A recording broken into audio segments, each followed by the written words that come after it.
Umayos kayo. Ito ang mensahe ni Pangulong Bongbong Marcos sa mga nagkakagulong senador ngayon. Para iginit ang mga kampo ni Senator Sherwin Gatchalian at Senador Alan Peter Cayetano na ang kanilang grupo ang lehitimo.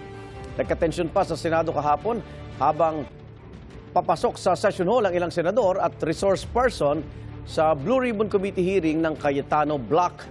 May unang balita si Sandra Aguinaldo. Pasok! Pasok! Pasok! Kasama ni na Senadora Pia Cayetano at Senador Robin Padilla ang 18 nagpakilalang dating sundalo patungo sa Blue Ribbon Committee hearing ng Cayetano Block. Naging tensyonado ang sitwasyon nang makasalubong si Interior Secretary John Vic Remulla.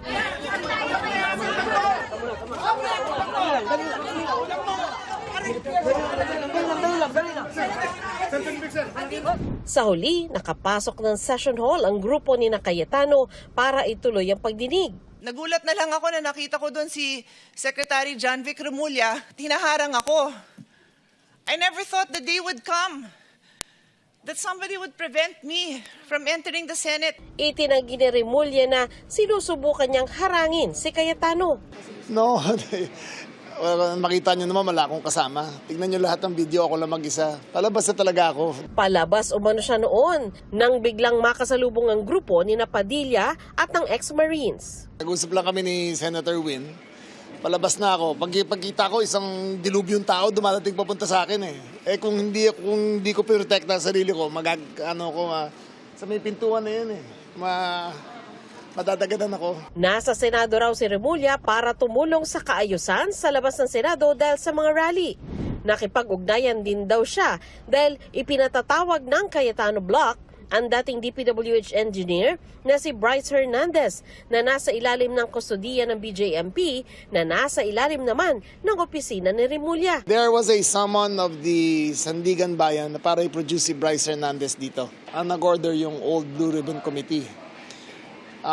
So kanina pinakita niya sa akin na yung new Blue Ribbon Committee sumulat na sa Sandigan Bayan na they no longer recognize the request. Personally ako humingi ng tulong kay Secretary Remulla para masigurado natin na ang premises ng Senado ay laging protektado at orderly.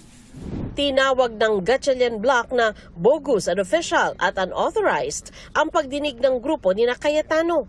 Hindi ako mahilig sa mga padlak-padlak, no? Basta sundan lang yung protocol.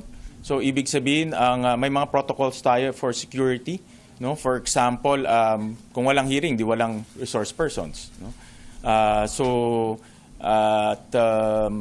Wala ring mga arrangements kung walang hearing, no? Kasi wala naman officially hearing today. Pinag-aaralan daw ng grupo ni Gatchalian ang pagsasagawa ng special session para aksyonan ang mga nabimbing trabaho ng Senado. Siya rin daw ang magiging presiding officer ng impeachment court na lilitis kay Vice President Sara Duterte. Tayo ang magpe-preside. When will this happen, sir? I have to consult with the clerk of court, no? Kung ano yung mga procedures, no? But definitely pagbukas ka lang mag-oath.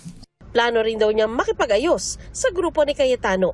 I plan to extend my hand to all the senators, no? Whether majority, minority, but of course in this case, the new minority. Ang mahirap yung panay media, I wanna reach out, etc. Pero pagkausap yung mga miyembro namin, wala kayong kaso kapag sumama kayo sa amin. Ayon kay Cayetano, panay umano ang meeting ng 11 senador ng Gatchalian Block sa Malacanang. Senator Jinggoy told the Senate media, di ba? At the right time, susunod na kabanata, ilalabas sa inyo yung ebidensya ng mga tumatawag sa kanya. At least 3 o baka 4 silang tinawagan. Etong 11 nagmi-meeting to with Malacanang. Git ni Cayetano, ang grupo niya ang totoo. Sino ang susundin nyo? Yung peke na acting Senate President o yung sinasabi ng ating konstitusyon na Senate President? So Malacanang, yun lang advice ko sa inyo.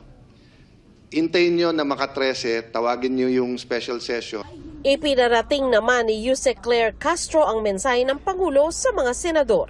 Umayos kayo. Unang-una, yung internal problems ng Senado, dapat sila muna ang mag-sort out nito. Sila ang mag-settle ng anumang issues na kinapapalooban ng Senado. Ito ang unang balita. Sandra Aguinaldo, GMA News.